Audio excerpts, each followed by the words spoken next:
Welcome to lesson 4. This is collecting data. Of course, this is our 5-part unit on data management. If you're here, that means that you've tested your survey, you've reflected upon your questions and response choices, and you made some improvements. You found some ways to revise your survey, and now you're ready to start collecting some data. The first step now will be to learn about one of these tools. Either SurveyMonkey, which you may have learned about in the past, you may have used it at a previous grade level. If you haven't, I've posted a couple of tutorials. These are quite good. These are created by professionals that do these sort of screencasts all the time. So the links are posted here, but I don't think they're active within a YouTube video. You can visit either the class website or Edmodo to visit that link. If you're a Google Docs user already, Google Forms is pretty easy to create, very similar to creating a doc or a spreadsheet in Google Drive. Whatever way you decide to go, I can be there to support you, just a little help getting set up, and I can give you a quick overview of the process. In any event, your form needs to have a title, which is your theme. You also need to include your objective, which states the population you are trying to make conclusions about.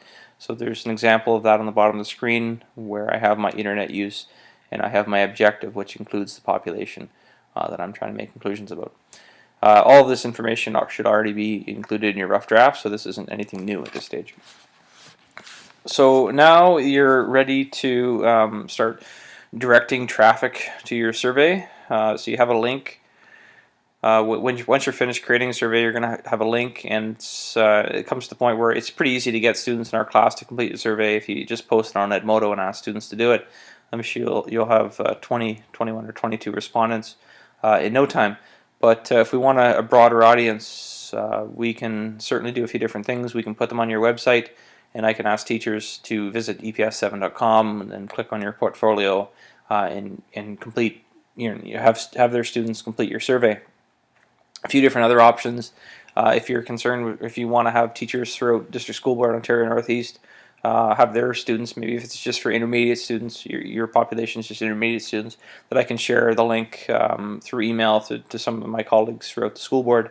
I can also use connections through Twitter or Google Plus or Edmodo to connect with teachers all over the world. So I've been able to do this in the past, and we've had hundreds of respondents for different students in different surveys.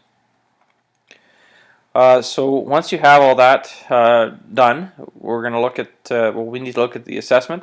So for this stage, what I'm going to be looking at is your actual survey that you created using either SurveyMonkey or Google Docs. And a level 1 would be survey not created or created very poorly.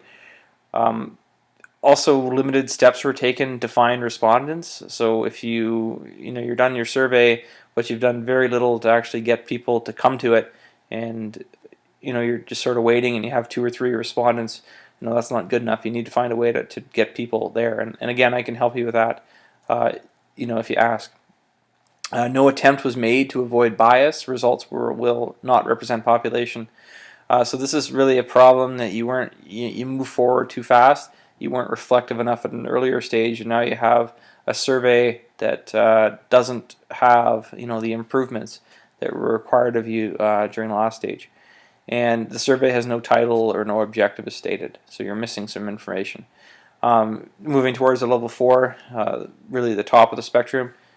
Survey created carefully. There's no errors to distract respondents. You have great strategies for finding respondents. So people you might be in the few hundreds of people who've now responded to your survey.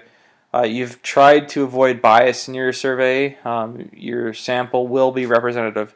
So you didn't have a sample where you're trying to find out about grade 7 attitudes and then had students respond, from grade 3 on up. So you need to be aware of that you're following through with that sample strategy that you set out very early through this process. And your survey has the title and objective, and the objective includes the population. Some questions to think about while you're working through this. Have you followed through with your sample strategy? Have you made your survey accessible to your population? And would you consider your survey to appear professional? All right, thank you very much.